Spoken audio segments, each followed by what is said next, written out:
रस का चौथा भाग है संचारी भाव या व्यभिचारी भाव। आश्रय के मन में उठने वाले अस्थिर मनोविकारों को व्यभिचारी भाव कहते हैं या संचारी भाव कहते हैं। ये भाव पानी के बुलबुले की भांति बनते मिटते हैं, अर्थात ये उत्पन्न होते हैं और नष्ट हो जाते हैं। संचार का ही अर्थ है संचरित होना, अर्थात उत्पन्न होना और नष्ट हो जाना। जब कोई भाव हमारे मन में जगता है तो वह अकेला नहीं जगता, उसके साथ अनेक छोटे छोटे भाव और जगते हैं। जैसे समुद्र में किसी बड़ी तरंग के साथ छोटी छोटी तरंगों में भी संचरण करती हैं, उसी प्रकार स्थायी भाव के साथ अन्य छोटे छोटे भाव हमारे मन में संचरित होते रहते हैं और इन्हीं को हम संचारी भाव कहते हैं। उदाहरण के लिए देखिए, यदि किसी स्त्री को उसके पति के देहांत का समाचार मिलता है तो उसके मन में शोक का भाव जागृत होता है।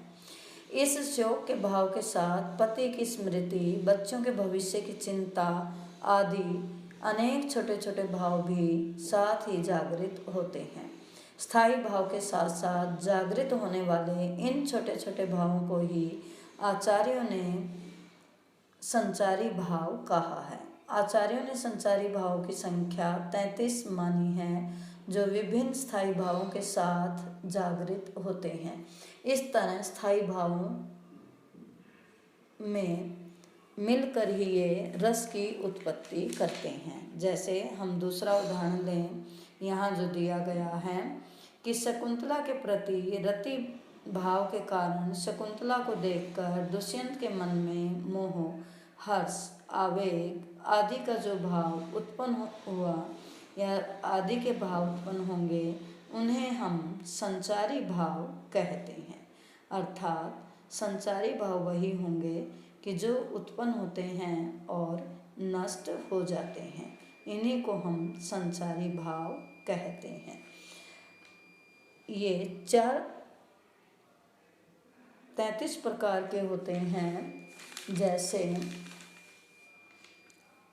निर्वेद अर्थात उदासीनता, कि जब भी कोई दुख का भाव आता है तो निर्वेद का भाव आता है, उदासीनता का भाव आता है।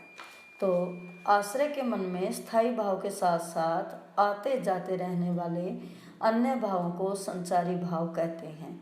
इन्हें व्यभिचारी भाव भी कहते हैं, क्योंकि एक ही संचारी भाव कई रसों के साथ हो सकता है, अर्थात एक संचारी भाव कई रसों में प्रयुक्त होता है। साथ ही यह पानी के बुलबुले की तरह उठता है और नष्ट हो जाता है, अर्थात उठता है और शांत हो जाता है।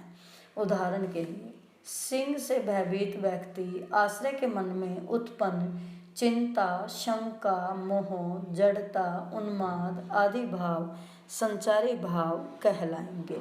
संचारी भाव इस प्रकार हैं। पहला निर्वेद अर्थात उदासीनता, नंबर 2 आवेग, नंबर 3 दैन्य अर्थात दीनता, नंबर 4 श्रम, नंबर 5 मद, नंबर 6 जड़ता, उग्रता, मोह, अनुभूति या विबोध, स्वपन, अपस्मार या मूर्छा, मूर्छित होना, बेहोश होना, गर्व, मरण, आलस्य, अमर्ष अर्थात शोभ, दुख होना, निद्रा, नींद, अवहिता अर्थात अवगोपन, औत्सुक्य अर्थात उत्सुकता, उन्माद, शंका, स्मृति, मति, व्याधि, संत्रास, लज्जा, हर्ष, असूया, जलन,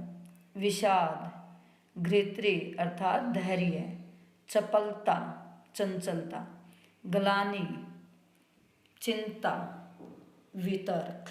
तो ये 33 हैं संचारी भाव। अर्थात इस प्रकार स्थायी भावों, समस्त विभावों, अनुभावों, संचारी भावों के संयोग से ही रस की निष्पत्ति होती है। भरत मुनि ने भी कहा है, विभाव अनुभाव व्यभिचारी संयोग रस निष्पत्ति।